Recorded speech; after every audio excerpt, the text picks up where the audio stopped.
बात हुई। अब आते हैं आगे, प्रकाश संश्लेषण का महत्व। प्रकाश संश्लेषण का महत्व लिखने से पहले हम लोग दिमाग में एक चित्र बना ले कि पेड़ पौधे का जो महत्व है वही प्रकाश संश्लेषण का महत्व है।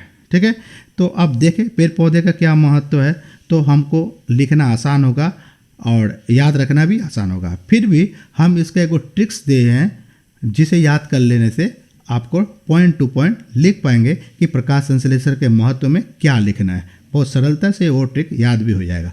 चलिए अभी देखते हैं, बाद में ट्रिक देख लेंगे।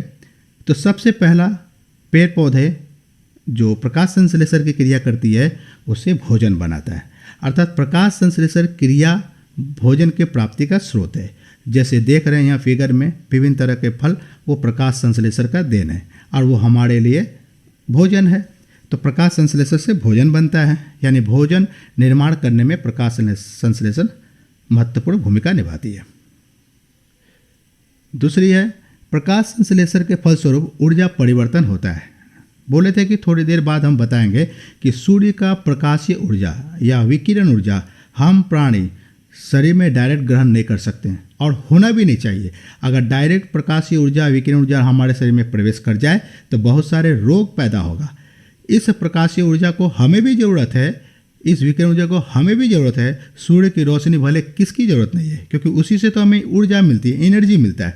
लेकिन पेड़ पौधे इस प्रकाशीय ऊर्जा को यानी विकिरण ऊर्जा को रासायनिक ऊर्जा में बदल देते हैं। प्रकाश संश्लेषण क्रिया के बाद बदल देते हैं। अब इस रासायनिक ऊर्जा को ये जीव जंतु या हम लोग उस फल के या मूल के किसी भी रूप में पेड़ पौधे को जब ग्रहण करते हैं या इस जीव जंतु को खाते हैं जो कि पेड़ पौधा खाया है, उससे हमारे शरीर में प्रकाशीय ऊर्जा रासायनिक ऊर्जा के रूप में आ जाता है। तो यहाँ हम देख पा रहे हैं कि प्रकाशीय ऊर्जा या विकिरण ऊर्जा को रासायनिक ऊर्जा में बदल दिया जाता है पेड़ पौधे के द्वारा, यानी प्रकाश संश्लेषण के द्वारा। तो यह भी एक महत्व हुआ कि ऊर्जा परिवर्तन की क्रिया करती है प्रकाश संश्लेषण। ओके, नेक्स्ट, ऊर्जा बंधन। अब देखिए, सूर्य 3 से 4 दिन निकला नहीं, लेकिन हमें तो ऊर्जा चाहिए। कोई बात नहीं है, सूर्य 4, 5, 7 या महीना भर नहीं निकला, लेकिन वो उसके वजह से पेड़ पौधे फल तो बनाए, कभी प्रकाश संश्लेषण किए, फल बनाए। इस फल में क्या है? ऊर्जा है, सूर्य का ऊर्जा है। जब भी हम उसे ग्रहण करेंगे यानी भोजन को ग्रहण करेंगे तो सूर्य का ऊर्जा हमारे अंदर आ जाएगा। तो हम कह सकते हैं कि फलों में या पौधों के पत्तियों में सूर्य का ऊर्जा एनर्जी के रूप में बांध कर रखा हुआ है और इसीलिए कह सकते हैं कि प्रकाश संश्लेषण ऊर्जा बंधन का काम करता है, ऊर्जा को बांध कर रखता है, जो फ्यूचर में हमारा काम आता है या वर्तमान में तो आता ही है। प्रकाश संश्लेषण से वायुमंडल शुद्ध होता है। कैसे? वायुमंडल में कार्बन डाइऑक्साइड हम लोग छोड़ते हैं, पेड़ पौधा भी छोड़ता है क्योंकि श्वसन उसमें भी होती है। तो कार्बन डाइऑक्साइड छोड़ा जाता है जो जहरीली गैस है, अधिक मात्रा में पेड़ पौधे उसे ग्रहण कर लेते हैं और उसकी जगह में रिप्लेस करता है, अर्थात छोड़ देता है ऑक्सीजन गैस। फिर ध्यान देने की बात है, कार्बन डाइऑक्साइड लेके उसके बदले में ऑक्सीजन छोड़ता है ऐसा नहीं है, जल से ऑक्सीजन छोड़ता है, लेकिन कार्बन डाइऑक्साइड लेता ही नहीं पेड़ पौधा, तो प्रकाश संश्लेषण क्रिया नहीं होती।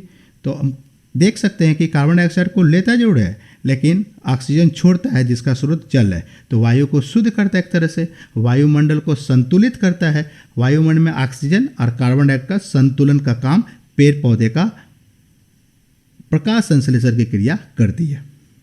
आगे देखें तो ऑक्सीजन के बारे में देखें कि पेड़ पौधे जो है ऑक्सीजन की मुक्ति करती है या रिलीज करती है, जो हम प्राणियों के लिए एक प्राणवायु है।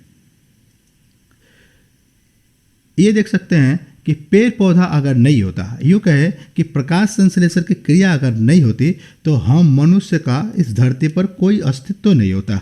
हम मनुष्य रहते ही नहीं धरती पर। जैसे मंगल में कोई मनुष्य नहीं है, चंद्रमा में कोई मनुष्य नहीं है, क्योंकि वहाँ पेड़ पौधे नहीं है और प्रकाश संश्लेषण की क्रिया वहाँ नहीं होती है। इसलिए वहाँ मानव सभ्यता विकसित नहीं हो पाई है या पनप नहीं पाई है।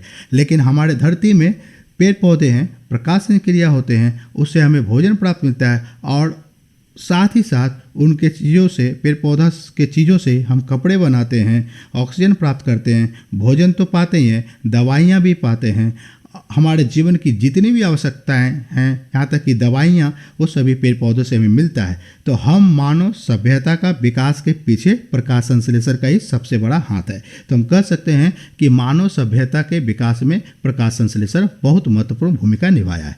ये सारे प्रकाश संश्लेषण के महत्व हुए, एक तरह से देख सकते हैं कि पेड़ पौधा का महत्व।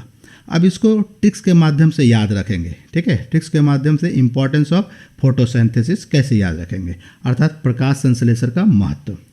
एक एक स्टेप बाय स्टेप हम लोग देखें इसको याद रखने के लिए ए वाला याद रख लीजिए, स्टेप ओ, ठीक है ना। स्टेप ओ को याद कर ले तो आ जाएगा। एस से सिंथेसिस ऑफ फूड, टी से ट्रांसफॉर्मेशन ऑफ एनर्जी, ई से इंट्रैपिंग ऑफ सोलर एनर्जी, पी से प्यूरिफिकेशन ऑफ एयर, ओ से ऑक्सीजन रिलीज एंड एच से ह्यूमन सिविलाइजेशन। एक एक करके थोड़ा सा वर्णन ले लेते हैं।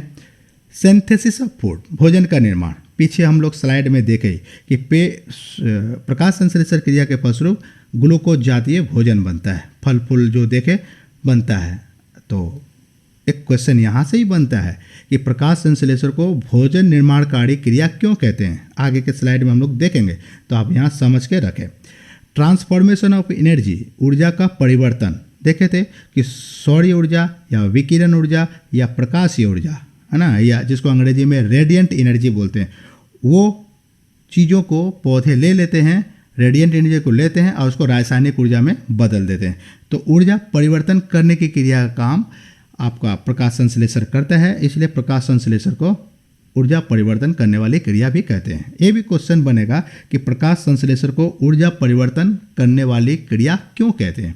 तो जवाब यहाँ से, इंट्रैपिंग ऑफ सोलर एनर्जी, सूर्य के प्रकाश को बांध कर रखना, यानी ऊर्जा बंधन। पिछले हम लोग चर्चा कर चुके हैं कैसे ऊर्जा को बांध कर रखता है। प्यूरिफिकेशन ऑफ एयर, पी से प्यूरिफिकेशन ऑफ एयर, वायु का शुद्धिकरण, कार्बन डाइऑक्साइड लेना और उसके जगह में ऑक्सीजन दे देना, तो वायुमंडल को शुद्ध करता है, प्लस संतुलित भी करता है ऑक्सीजन और कार्बन डाइऑक्साइड की मात्रा को वायुमंडल में, ठीक है। ओ, ऑक्सीजन रिलीज, वायुमंडल में ऑक्सीजन का एकमात्र जो स्रोत है हमारे यहाँ पेड़ पौधा है, अर्थात पेड़ पौधे द्वारा ही वायुमंडल में ऑक्सीजन गैस छोड़ी जाती है, रिलीज की जाती है, ठीक है ना। और लास्ट में ह्यूमन सिविलाइजेशन, मानव सभ्यता। तो हम लोग देखें कि पूरी मानव सभ्यता जो है प्रकाश संश्लेषण पर निर्भर है। तो हम स्टेप ओ से इसको याद रख सकते हैं, और आपसे रिक्वेस्ट है कि इसको अंग्रेजी में ही याद रखें, क्योंकि एस से सिंथेसिस ऑफ फूड, टी से ट्रांसफॉर्मेशन ऑफ एनर्जी, एक बार कष्ट होगा लेकिन याद रख लेने से हमारा ट्रिक से बहुत दिन तक काम करेगा। और